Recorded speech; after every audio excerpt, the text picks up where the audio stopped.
Hey, welcome Gridcast fans here for another episode of Off the Grid. Today we have a special guest. We've got Marshall Crown, Director of Minor Leagues for the DC Brawlers. Thanks for being here, man. Yeah, thanks for having me. So we got a cool topic, at least I think it's a cool topic. I know Marshall does too. Today we're going to talk specifically about how the minor league system is growing within the grid sports, right? So we've got the National Pro Grid League. It's a little over a year old. We're into the second year. So far, there's 8 pro teams. While that's been kind of happening, right, and really in the mainstream world for most people, there's been like this bubbling thing going on that not a lot of people may know about, and it's called the minor league system or the amateur grid leagues, depending on how you hear the topic. And we're just going to kind of break it down for you guys. So Let's just get into it. So right behind us here on the whiteboard, I can't draw very well, so I didn't try to draw a map of the country, but and some of these names are not necessarily in stone, if you will. But let's just start on the East Coast. So originally, we had the Southern Amateur Grid League. You're a lot more familiar with this than I am, Marshall, because your teams are down there. But just talk about the Southern Amateur Grid League a little bit. Yeah, so this got started last summer, and I actually got originally involved with this, and this is kind of how I fell into this whole, amateur grid league role. I was looking to put a team in this for their invitational back in November. Unfortunately, with some things that happened, I lost my team out of that just due to some injuries and stuff. But I still went to the invitational. These guys were kind of the first that came out with the idea of, hey, we have a pro grid league, but how do we put this in the hands of the most people? Right, and a lot of people have the idea. These guys executed. Yeah. They just did it. Yeah, these they didn't guys ask. They just did it. Yeah, they just kind of said, I like this idea. Let's go with it. Yeah. And what are the guys' names again? So you have Joe Tibaldi and Carl Hardwick. Okay, cool. Just wanted to give them a shout out because this. Yeah. I mean, a lot of people are thinking about it. These guys just did it, made it happen last year. Yeah, and they had the vision of putting this sport where anybody could really be able to play it. But not only that, develop the skills necessary for the sport because it's completely different than anything else out there. Right. So how do we develop athletes that they can build skills to to go up to the pros? And you guys, DC Brawlers, your organization has how many teams in the SAGL? We have 3 teams there. Right, and which ones are those? We have the Atlanta Assassins, the Charleston Marauders, based out of Charleston, South Carolina, and the Orlando Outlaws. Right, so that's a pretty big system already going on. And then, so as this is kind of building, right about the same time, we have the Mid-Atlantic Grid League, which is in the D.C. area. It actually goes from New York, New Jersey, around West Virginia, comes all the way back down to D.C., Maryland, Pennsylvania. Virginia's in that as well. Yep, Virginia. And then Josh Plosker, if you see, we did an interview with him recently. He announced the Northeast Amateur Grid League. So there you go, the rest of the East Coast. So pretty much the whole East Coast is working on an amateur grid world right now and building this whole system. Yeah, I'm really excited with what Josh has going on up here because it's going to kind of take everything from Boston up, which and I feel like sometimes that's an underrepresented area because they're smaller states and people just kind of forget about it because it's Boston. There's a lot of New functional York, fitness. And then everything else out here just kind of gets lost in the mix. So I'm really excited about what's going to happen here. Yeah, especially after the pro day that we had this past weekend. There was a lot of talent that came, from the Connecticut area, kind of Massachusetts and stuff like that. So I think this is going to be a really, really hot spot too. So there you got the East Coast pretty much covered from Florida all the way up, right? Now you start moving across the map. Let's kind of leave this alone for a second and come over here to the West Coast. This map's not to scale, obviously. Yeah, it's not. Any map I'm going to draw is not going to be to scale. So Western Amateur Grid League, this is in the Southern California area. Yeah, this is L.A. Reigns' right. Kind of brainchild on how to grow grid in the California market, and California in itself is huge. I mean, it's and for people that don't know, so let's just talk about. So if you go over the last 10 whatever years of growth of CrossFit as a sport and as a fitness methodology, the highest concentration of it has always been in California.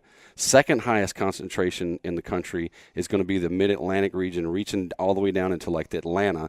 So maybe second and third, bouncing back and forth as far as concentration of functional fitness athletes, gyms, everything. So you've got a huge concentration of folks right there.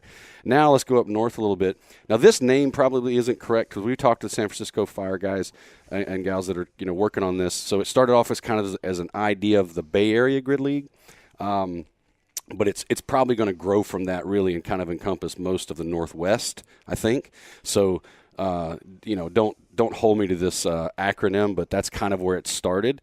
And I think they changed it just because they don't want to be called bagels. Yeah, but, I probably agree with that. It's better than bagel. But, yeah, I think they're going to be able to take kind of that Northern California market and go up. Right. I mean, there's already talk of, grid expansion up into to Washington State, up into the Seattle area. Yeah. So, how do we cultivate the talent pool up there? And these guys are kind of spearheading that. So I'm really excited about that as well. So we got West Coast, we got East Coast, and now this hasn't been solidified as much, but there's a lot of work being done.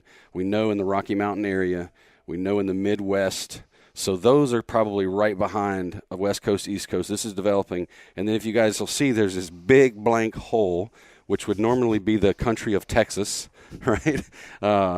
You can only imagine what could go on here in this space, right? So once you start to grasp all of these things that are already being executed, things that are being planned out, and things that are coming, I mean, let's just talk just conservative numbers. First year, easily there's going to be 50 minor league or amateur league teams all across the country. Yeah, and I think it's important to understand that when we say first year, I think we're talking calendar year here. Yeah, not first season.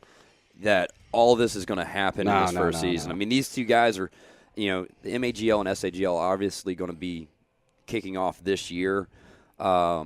Josh's league that they're getting ready to get started, I think is going to be piggybacking on that very soon. Mm-hmm. We do have the guys down here at the SAGL have some stuff in the works that I'm really excited about. But so if you just say from the day forward, the next 12 months, you get 50 teams going, really being conservative. Now you go out 24 months, maybe 36 months, easily 75 to 100 teams. And just to remind folks, there's only 8 pro teams right now, right? And there's obviously going to probably be a few more franchises that come up. So let's just say, again, conservative, somewhere in the neighborhood of 10 to 12, 10 to 15 pro teams over the next few years. In the minor leagues, we're going to have well over 100 teams. So that means this minor league system is going to be massive, right? So we're going to break this down a little bit more. We're going to take a break real quick, and then we're going to move over into the regular Gridcast studios and get away from the whiteboard and really break down. Marshall has done a really good job of kind of just breaking out what minor league 101 might look like. So stay tuned for that. We'll be right back.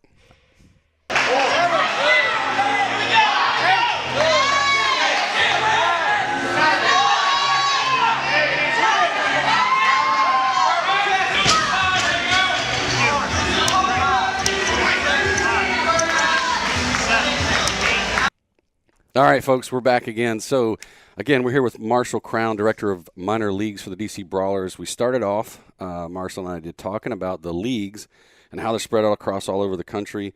Now we're just going to back off that a little bit and focus down probably more at the team level. Yeah, I think that's the, we talked earlier, there's plenty of leagues starting. And really what we need is teams getting started, because I drive all over the place for work, and I have a lot of time. You got teams spread out over states. I got them all spread out all over the place, from New York all the way down to Florida right at the moment. Like stuff we're starting, stuff we have initially. But I got a lot of windshield time, so and I'm from the South, so I think a lot in analogies. So I see the team as kind of like a vehicle, okay, and that's the system that's going to get the athletes the exposure. It's going to get the athletes the experience that they need for the next level. The team is. The team is the vehicle. The team is the vehicle. But right now we got way more drivers. The athletes are the drivers. We got way more drivers than we have vehicles. So we need, the vehicle to get them the exposure, get them the experience. And the vehicle is probably a bus, right? The vehicle is a large bus. Yeah. Okay. So, but yeah, I think that the platform has to be established for these guys to, these guys and girls to be able to showcase their abilities, but also improve on their strengths already. I mean, this is a sport of specialists, you know. So if you're really good at something, but you can improve that to be seen at the next level, well, how do you do that? You know, right now the only way that you do that is through racing. So we need teams so we can entering race. these leagues so we can race. Yeah, I think that's a common theme. I know all these pro days that I've been to and I've talked to a bunch of athletes, talked to potential coaches, you know, that are helping these athletes, and very few of them have actually been in a race on the grid. Well, that's expected, right? There's only the National Pro Grid League right now. So all these folks, to get better, you got to race. Like, it's like, I want to be a football player, but I've never been on a football field. Yeah, right? It's pretty hard to enter, isn't it? You know, I mean, exactly. Like, you know, so and being it as a team sport, that you have to have certain things. This isn't like basketball where you can just go out by yourself and practice it. You know, I mean, there's elements that you can practice by yourself, but you know, there is a large team component to this. You know, a lot of the races rely on, you know, the team aspect. It's not you doing something by yourself.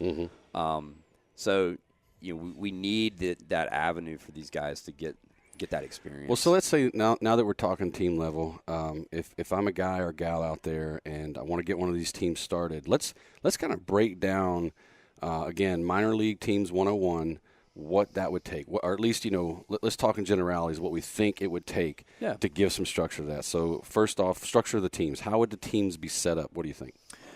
I mean, what we're looking to do is emulate what we do at the next level from a franchise. You know, and obviously if you're an independent team, it doesn't necessarily need to be run like this, but you know, just in general, there needs to be some kind of some kind of structure in place. You know, you need to have, you know, a team operator or a general manager, if you will, that can handle, you know, the organization of the team, that can deal with the league, you know, and can, you know, just, you know, send out, you know, different things for, for the league to, you know, for the team to rather to be able to handle. Just basic management. Basic management. Right? You know, I mean, are they handling the sponsorships? Are they handling, you know, because there's two people that don't need to be thinking about those. Two different types of people. Yeah, coaches and athletes. Exactly. You know, they don't need to be worried about that stuff. Coaches need to be worried about making sure that their athletes are prepared and ready to rock and roll. Right. And athletes just need to be athletes. You know, they don't need to be thinking about, you know, how am I paying for this? How am I getting from point A to point B? You know, what do I need to do? They just need to show up and be athletes, you know, and take all that stress away. Right. You know, so that role falls kind of into that front office role, you know, and initially, you know, we're starting this from the very ground floor. So, you know, I don't expect to see, you know, you walk in and you say, oh, I'm at so-and-so, you know, team office, and there's 400 people in there working. You know, that's not that level. It's not the New York Yankees. No, I mean, like, so it may be one guy wearing the hats of a lot of different job roles because he loves the sport. He's trying to get his team. Right. So initially, you might be team operator, general manager, marketing manager, like you know, sponsorship, relations person. Like, you're everything. You're everything. But then, you know, as it grows, and we'll talk a little bit about this later, we're going to get into like the expenses and hopefully revenues driven to make these teams work. But so those might be all the same people day one. You know, 2 years, 3 years down the road, hopefully not, right? Yeah, hopefully not. You know, and we're seeing a lot of interest from all the pro teams at this point. So I think that, you know, you're going to see the structures very similar to that.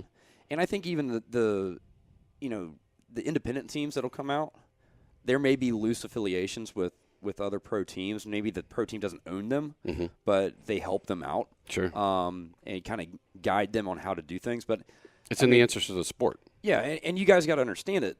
You know, even these teams are still a business.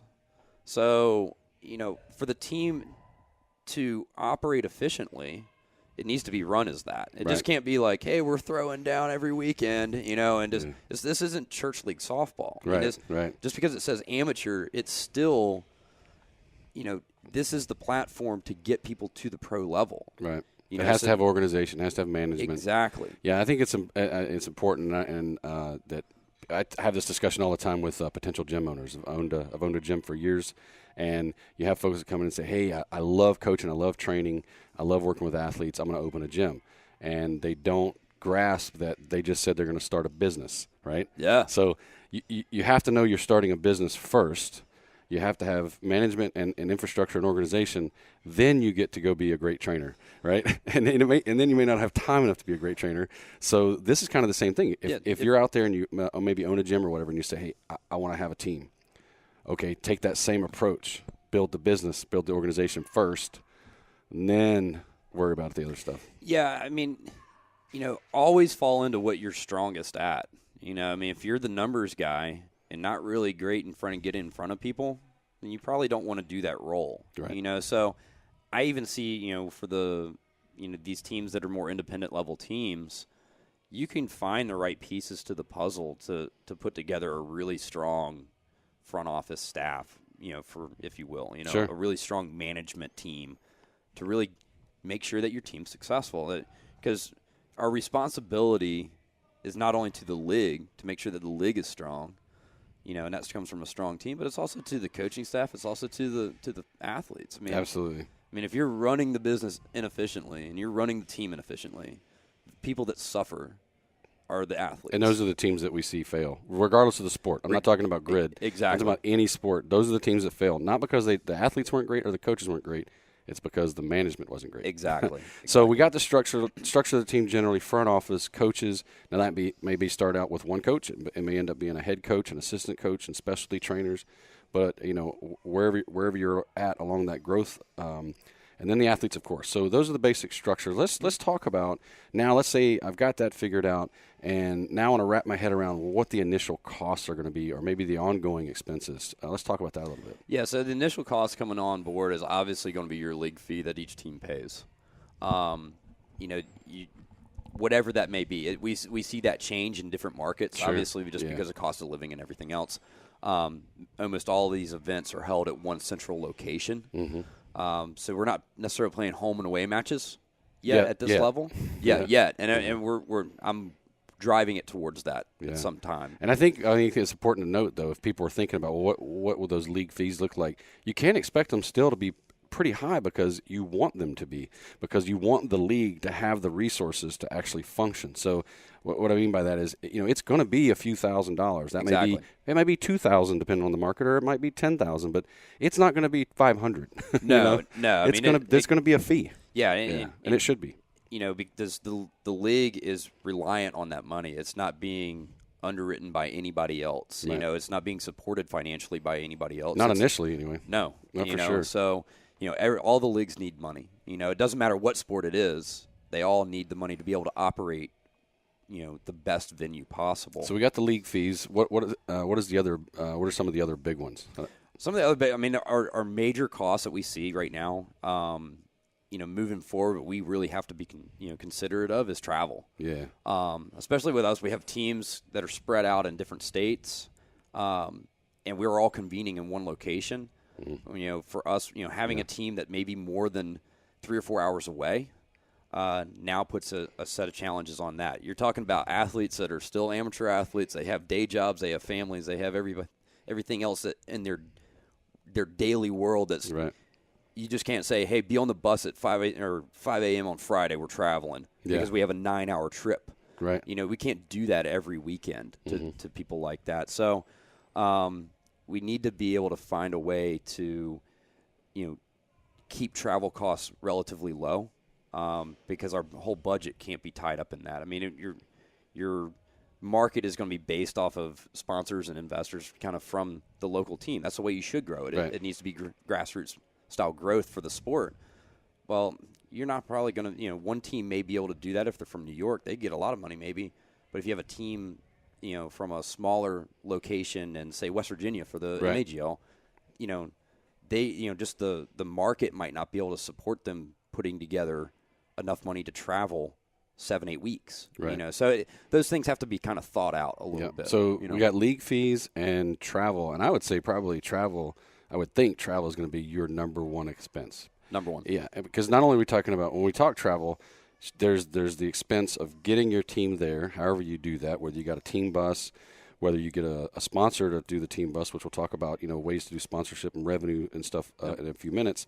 So you got to get the team there, but you got to lodge them. You got to feed them. You got to put them somewhere to sleep. Exactly. and all these things. So all of a sudden, all that starts to just build and build and build. So those are huge expenses to take in. And I don't want this conversation to start turning people off, absolutely. by any means. But yeah. But it needs to be realistic. It needs to be realistic. Yeah. And I don't want people to think that these teams can only be done by pro level teams or people with deep pockets. It can be done however you need it to be done. Yeah, if you keep your team lean, keep your team expenses lean. Exactly. You can make this happen easily. I mean, I see potential all across these leagues where smart folks are going to do it. No different than starting a gym in your garage and slowly growing it to a bigger space, It's the same principle. Start lean. Just do what you got to do to make it work. Yeah, I mean, if you got a carpool, you got to pack, Somebody might know a minivan to go. I mean, you make it happen. Exactly. Borrow 3 minivans and take the team to the thing. Exactly. So that's probably our biggest expenses. Let's talk a little bit about sources of initial revenue, and then maybe even looking bigger, like how sponsorship would work and all those sorts of things. Yeah. So I mean, revenue. I mean, like I said, we're still a business, and all these teams, before we can even think about growing a fan base, we need to be able to grow revenue, because there isn't going to be no way to grow a fan base without the sources and the funding to be able to provide marketing, apparel, trying to put, athlete camps together to expose fan bases to the sport. We need money to be able to operate all that. So revenues are our number one thing that we think and about. To use another analogy, I know you're familiar with this analogy. If you talk minor league baseball, their major sources of revenue, because that's a huge system, the minor league system, and it's very well developed. Mm-hmm. You've got basically ticket sales and concession. You've got sponsorship, merchandise, and I might be missing one. But those are your basic fundamental ways that as a team you'll get money, you'll get revenue. Now, with this structure that we have for the grid leagues, ticket sales and concessions probably aren't going to be a big one. No, I mean, right? and especially not with home and away. I mean, with one central location, the league is making, because they're absorbing the cost for that. Exactly. So they got to absorb the revenue. Yeah, and they're the ones that are making the money off the ticket sales, the concessions. Yeah. But that's still good for the team, because that's still going to keep the team fee lower. Right. So that's still good from an operating cost, but we lose that revenue. So you're looking at sponsorships, as our number one. Number two would be apparel. I mean, once you start building the fan base, then, people want to have the shirts. People want to have gear and swag to show, like, hey, I support these guys. Like everything from hats and T-shirts to wrist wraps, you name it. Anything, right? And like this stuff. Shameless plugs here. That's right.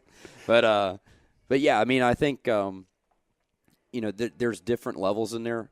Obviously, you could look for investorship in the teams. With the sport growing as much as it is, there's opportunities within this sport to really get in early and to really be able to capitalize on, markets that grow within the sport. I mean, if you look at, I have a baseball background, so I typically lean on the structure for minor league baseball and Major League Baseball and the affiliations that they have there. But if you look at AAA, AAA teams are always in pretty large market areas, but not maybe necessarily the largest market. Right. And here locally, if we look, AAA team be Richmond. Richmond's a large metropolitan area. Yes. Charlotte's another one. It has a minor league team, but they're not necessarily big enough to support a pro team. Right. But those markets have tons of reach. Yeah. So investors can see how this can become a way to get a pretty good return and grow as well. So I think that's a good takeaway note for the teams right now too, kind of as keeping this 101 structure thing. Think about where you're at, right? So if you really know you want a team and you're in a small market, maybe it is what it is and you're going to do that, but think about, well, am I close to a larger market? Can I team up with someone else to make this more of a better position for the team to kind of move, to go 20 miles left or right, exactly, and get in a bigger market and team up with someone. So think about those things as you're developing these teams and where you're going to be. Location. And I think another thing to think about too is that we're in the very infant stages of this sport. We're growing this sport. So, you should be looking for people that want to grow with you as well. I mean, we're when we go out and we're looking for sponsorships and investors, we're looking for people that want to not just be there for a year, or 2 years. We want to build a long-term relationship with these folks and these companies that we can support them and help them grow as well. Down the road. I mean, we're very much a family-run organization. Yeah. As far as the Brawlers are concerned. Sure. And so we treat, everybody that comes in that same way, and that's kind of what we're looking for. I don't really want to have to do this year in and year out doing one and dones with every sponsorship, and there's just massive turnover that may be able to be supported in a larger market, but in a smaller market like a Charleston, South Carolina, that can't happen. Right. There's just not enough people there enough businesses there to keep the turnover. Yeah, and I want to back up a little bit, make sure I don't, some folks don't think I'm a hater of small markets or small towns, because that might work for you if you, like, just thinking about, I used to live in Arkansas. Mm-hmm. If you lived in a particular town in Arkansas, and it's a very small town, but it happens to be the headquarters of Walmart, like, you might have a big sponsor. You might have deep pockets to be able to run a team out of there. So just making sure you think about all those things, no matter what your market is or what size area you're in. It's definitely a good approach. So we've talked about expenses, revenue sources for these teams. You're probably looking at sponsorship and looking at merchandise is our big ones. Yep. We're going to take a little break, and then we're going to come back and talk about the future, what we think the future of these leagues will look like. So stand by.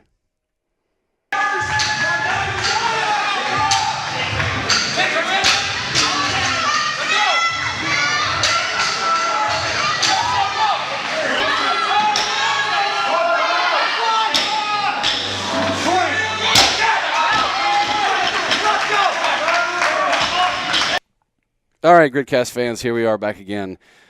We've talked about the landscape of the amateur grid leagues all across the country. We kind of broke it back a little bit, brought it down to the team level, talked about the structures of the teams, what kind of expenses and revenues and stuff like that we might look at if we're going to grow a team. Let's just talk about the future. What we think the future looks like for these amateur. Let's just say anything below pro league. Yeah. So I mean, where do we get the sport driving to? I mean, where do we find athletes even to put into the amateur level? And I think with a sport that, I mean, grid is just barely a year old at this point. Right. I think that's something important to remember, that we've done so much in a year. I mean, just the MPGL took off. Right. And because it's fun. It works. It's fun. And the guys that are running the MPGL are super intelligent, and they understand what it takes to make this happen. And so, but how do we build, love for the sport where people go, that's what I want to do. Right. I want to be able to do that one day. So really it's how do we get the youth involved into the sport? Youth leagues. Yeah. Yes. It's youth, it's kids grid, Right. and how do we, so what do we do about going about doing that? We have some thoughts in mind right now. We're kicking some things around. Sure.